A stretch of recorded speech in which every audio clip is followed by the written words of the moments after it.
আকাশ বৃষ্টি দম্পতি গ্রাম থেকে শহরে এসেছে ভবিষ্যৎ গড়ার উদ্দেশ্যে।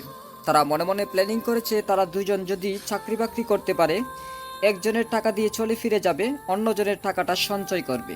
এভাবে যদি কয়েক বছর তারা শহরে কাটাতে পারে, তাহলে তাদের একটা ভবিষ্যতের জন্য বড় একটা অ্যামাউন্ট সঞ্চয় হবে। সেই সঞ্চয় দিয়ে তারা তাদের জীবনটাকে গড়ে তুলবে নতুন আঙ্গিকে, নতুন রূপে। এই চিন্তা ভাবনা করে তারা যখন শহরে চলে এসে একটা ছোট রুম ভাড়া করেছে।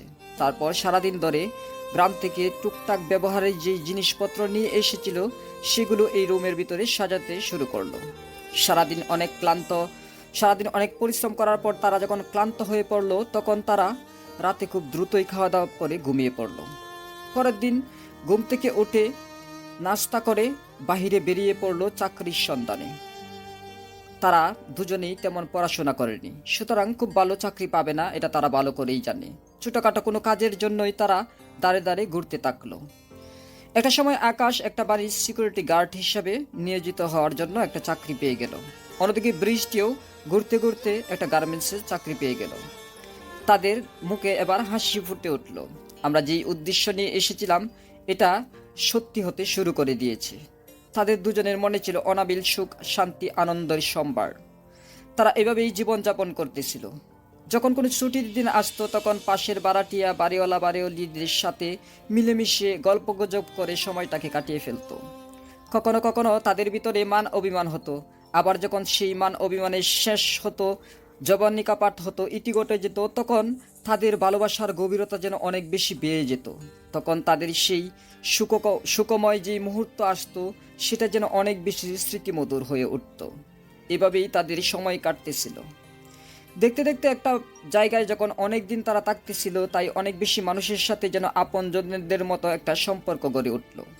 যে বাড়িতে তারা বসবাস করতেছিল সেই বাড়িওয়ালা একটা ছোট্ট মেয়ে ছিল।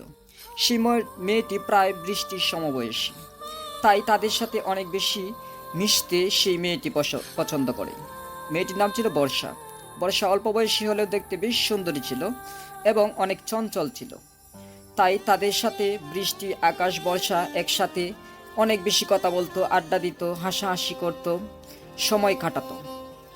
দেখতে দেখতে এইভাবে যখন দিন চলতেছিল, তখন একদিন হঠাৎ করে বৃষ্টিকে এসে একটা পিচ্ছি ছেলে এসে বলতেছিল, ভাবি তুমি কি জানো, আজকে আকাশ ভাইয়া বর্ষা আপুকে মুখে আইসক্রিম তুলে দিচ্ছিল।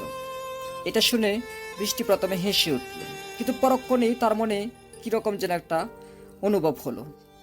সে জিজ্ঞেস করল, তুমি কি দেখেছো নিজের চোখে? তখন সেই বাচ্চা ছেলেটি বলল যে হ্যাঁ, আমি নিজের চোখে দেখেছি। এবার বৃষ্টি কিছুটা রাগান্বিত হয়ে গেল, কিন্তু সেই ছোট্ট বাচ্চাটির সামনে সেই আবেগটা প্রকাশ করলো না। যখন আকাশ ঘরে ফিরে আসলো, তখন আকাশকে ডিরেক্টলি বৃষ্টি প্রশ্ন করলো, তুমি নাকি আজকে বর্ষার মুখে আইসক্রিম তুলে দিয়েছো? তখন আকাশ বলে, হ্যাঁ তুলে দিয়েছি, তাতে কি আসে যায়, সে আমার বোনের মতো, আমাদের সাথে অনেক বেশি মিশে, আমাদের আপনজনের মতো মনে করেই তো আমরা তার সাথে মিশি। সুতরাং এটা নিয়ে তুমি সন্দেহ করছো কেন? এটা নিয়ে এত রাগারাগি করার কিচ্ছু নেই। কিন্তু বৃষ্টির মনে একটা গজগচানি যেন থেকেই গেল। এটা নিয়ে সে যেন একটু মুখ বার করে আছে, একটু অভিমান করে আছে, আজকে আকাশের সাথে ভালোভাবে কথা বলতেছে না। কিন্তু আকাশ যখন রাত্রে বিছানায় গেল, তখন বৃষ্টিকে বোঝাতে সক্ষম হলো যে এখানে খারাপ কিছু নেই, পাপ কিছু নেই। আসলে সে বর্ষাকে বোনের চোখে দেখে। তারপর বৃষ্টিও এটাকে স্বাভাবিকভাবে মেনে নিল। এভাবেই কেটে গেল বেশ কিছুদিন। একদিন বৃষ্টি গার্মেন্টস থেকে ফিরতেছিল। হঠাৎ করেই সে দেখে যে রিকশায় চড়ে আকাশ এবং বর্ষা হাসতে হাসতে ঘুরতেছে এবং তাদের অঙ্গভঙ্গি বা মুখভঙ্গি কিছুটা অস্বাভাবিক ছিল, অশ্লীলতায় ভরা ছিল। এটা দেখে বৃষ্টির চোখে জল জ্বলে আসে, কিন্তু সেই জল মুছে দেওয়ার তার পাশে কেউ ছিল না। বৃষ্টি বাসায় এসে, যেহেতু সে সারাদিন ডিউটি করে এসেছে, এমনিতেই সে অনেকটা ক্লান্ত ছিল।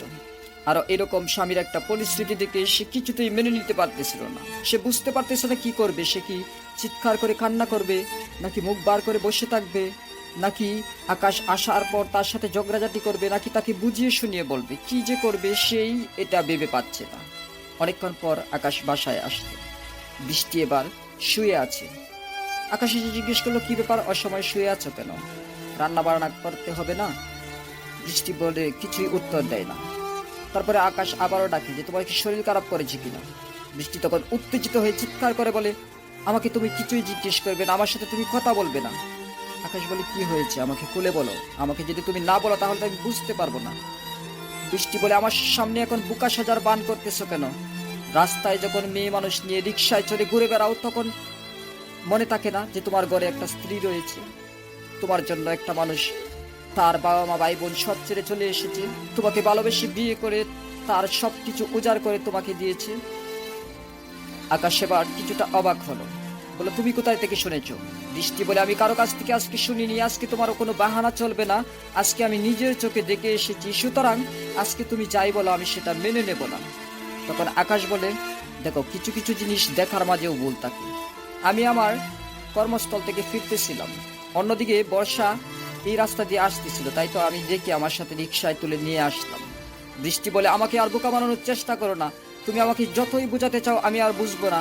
তোমার যে এই নষ্টা মেয়েটির সাথে একটা অনৈতিক সম্পর্ক আছে সেটা বুঝতে আমার আর কোনো বাকি নেই।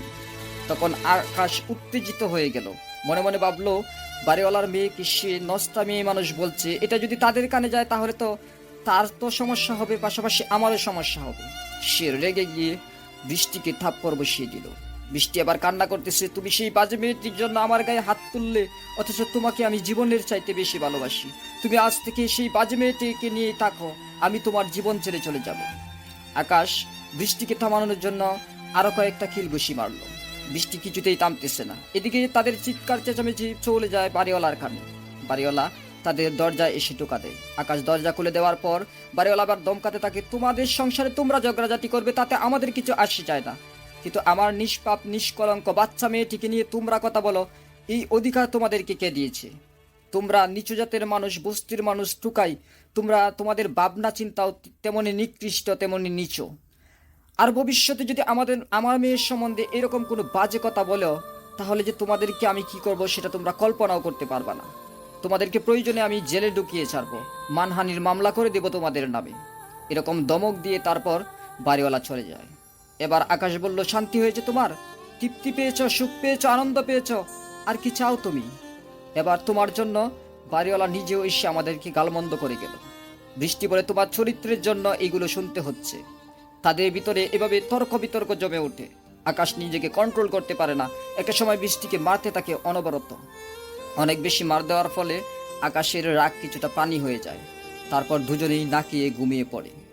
বৃষ্টি কিছুক্ষণ পরেই ঘুম ভেঙে যায়। সে মনে মনে ভাবে, আমি যাকে ভালোবেসে বিয়ে করেছিলাম, আমার বাবা মা তার কাছে বিয়ে দিতে চায়নি, তাদের মতামত ছিল না, কিন্তু এক প্রকার জোর করে আমি তাদের মত নিয়েছিলাম।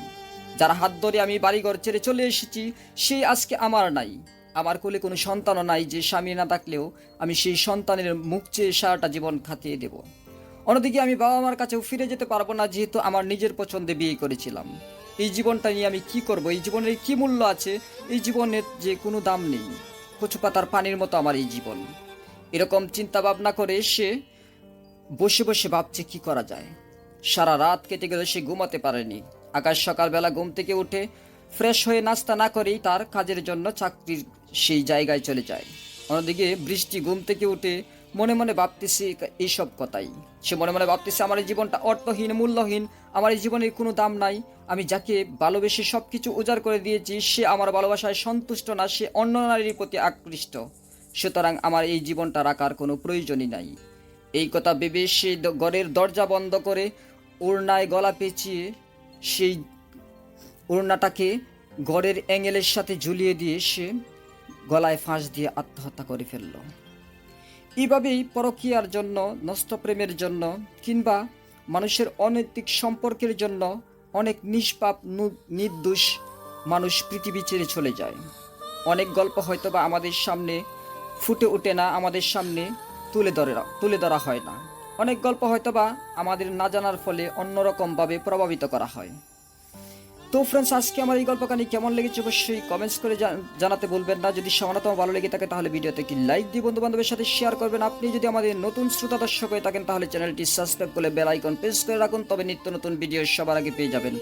সকলে ভালো থাকুন, সুস্থ থাকুন, কথা হবে নেক্সট টাইম। আজকের মতো বিদায়।